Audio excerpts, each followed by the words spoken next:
I'm going to be your nurse today. Could you please tell me your name and date of birth? Ryan Heverly, March 27th, 96. Okay, I'm going to provide privacy for you. Would you like to use the restroom? Yes, please. Okay. As you're walking to the restroom, I'm going to be assessing your gait, demeanor, and that you're dressed appropriately for the weather. Okay, and then I'm going to ask you if you know where you are. At home. Okay, and could you please tell me what you're here for? I'm having an assessment done. Okay, and can you tell me the President of the United States? Donald Trump. Okay, all right, while you're standing up, I'm going to have you move your neck side to side. Okay, you move your arms up above your head, move them all around. Okay, lift up your legs, do the same thing, move them up, out, and put down, up, out, and put down. Okay, can you please close your eyes for me? Put your feet shoulder width apart. Okay, I'm going to assess for the Romberg's test. Okay, and then could you please turn that way and bend over and touch your toes? Okay, I'm going to assess your spine for alignment. All right, stand up for me. Okay, you can have a seat. Okay, I'm going to tell you 4 words and have you repeat them back to me, okay? Okay, house. House. Dog. Dog. Blue. Blue. Truck. Truck. Okay, can you read all 4 of those together? House, dog, blue truck. Okay, I'm going to start with assessing your cranial nerves. The first one is the olfactory, so I'll have you close your eyes and plug one nostril for me. Okay, and just tell me what you smell. Rubbing alcohol. Okay, then I would do that on the other side. Okay, the second, I'm not going to do it. The second cranial nerve is the optic, so I'm going to have you please cover one eye. And we're going to do the Snellen eye chart, read the smallest line that you can, and then we're going to switch eyes and do it on the other side. Okay, and then I'm going to test cranial nerves 3, 4, and 6. That's the oculomotor, the trochlear, and the abducens. I'm going to have you look up front, and I'm going to check your eyes, and check your pupils. They're equal, round, and reactive to light. And then follow my pin with just your eyes. And accommodation. And then follow.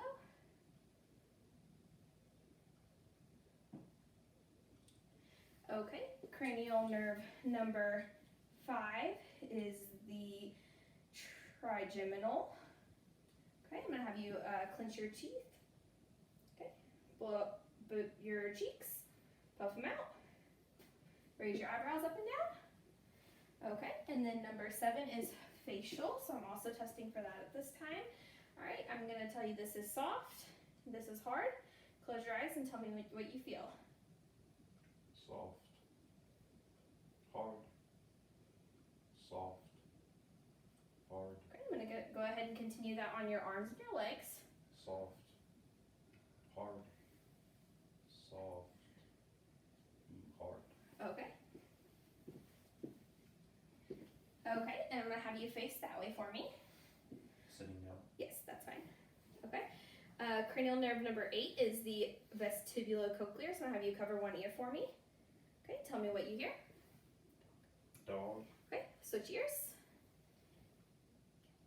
Cat. Okay. Then cranial nerve number 9, 10, and 12 are the glossopharyngeal, vagus, and hypoglossal. So I'm going to have you open up your mouth and say ah. Okay. While I'm here, I'm also going to assess the oral mucosa. All right, stick out your tongue for me. Okay, move it up, down, side to side. All right, and then I'm also going to check up your nose to check for a deviated septum. All right, and then cranial nerve number 11 is the accessory nerve. So I'm going to have you shrug your shoulders against my hands. Okay, can you press your head against? There we go. Other side. All right. Okay, now I'm going to assess your head for any lumps, bumps, bruises, and hair distribution. Everything looks good. All right, I'm going to assess your outer ear and your lymph nodes. So I've got preauricular, postauricular, occipital, submandibular, submental, superficial cervical, deep cervical, supraclavicular, and then I'm also going to go ahead and get your epitrochlear. Okay, and then I'm going to test your reflexes. So I'm going to have you put your arm up, put your thumb on my arm. Okay.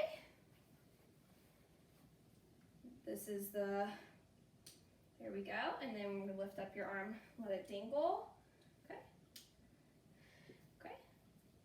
Loosen up your hands. Okay. Scoot back so that your legs are dangling for me. Okay. Okay. All right. Then I'm going to listen to your heart sounds. I'm going to have you sit up straight for me. Okay. I'm going to listen to the atrial valve. Can you turn towards the camera for me? There you go. I'm going to listen to the atrial.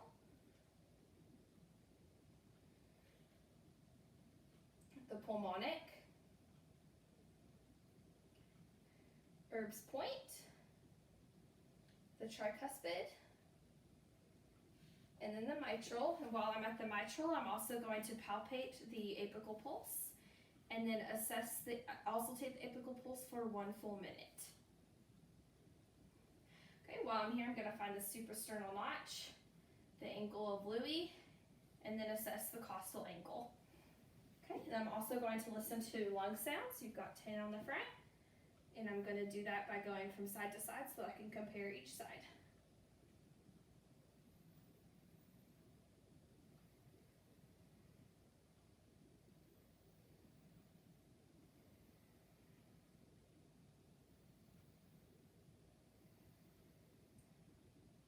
Okay, go ahead and turn with your back facing that way. Okay, I'm going to assess 18 lung sounds on the back. Going side to side again.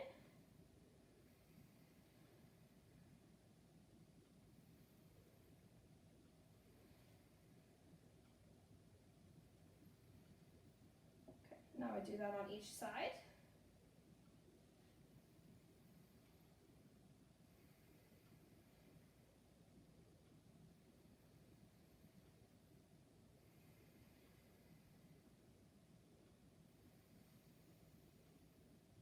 Okay, I'm going to assess for tactile firmness and bronchophony. So say E for me. E. Okay, say 1, 2, 3. 1, 2, 3. And say 99. 99.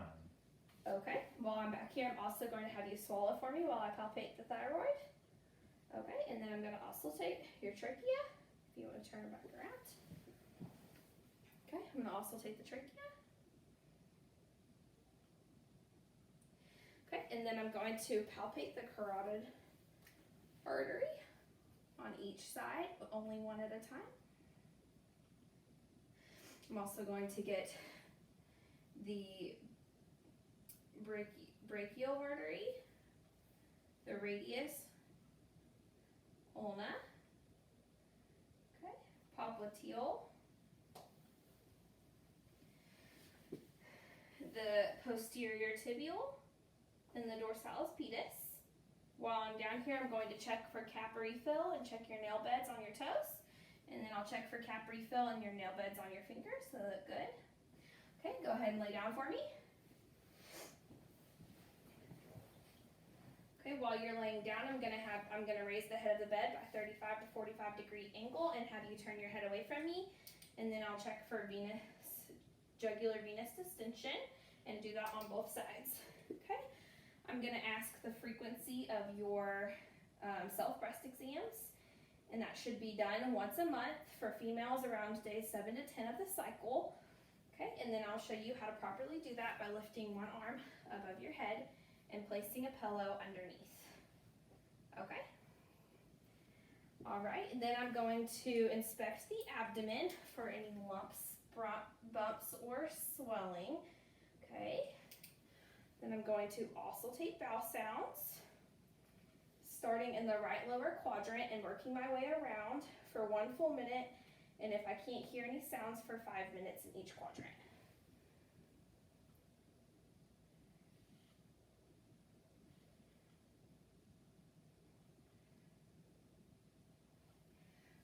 after I auscultate, I'm going to palpate, starting in the right lower quadrant.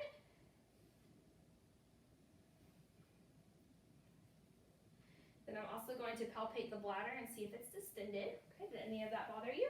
No. Okay, I'm also, while I'm here, going to palpate the inguinal lymph nodes and the femoral artery. Okay, then I'm going to inspect the legs further and make sure everything looks good. Okay, you can sit up. Alright, I'm going to ask if you've had any problems with bowel movements and what the last amount, color, and consistency, and any strange odors of your bowel movement. And then I'll also ask, I'll also assess the urine sample that you gave us for color, consistency, amount, odor, and for any sediment. And ask you if you had any difficulty with frequency, urgency, or painful urination. Okay.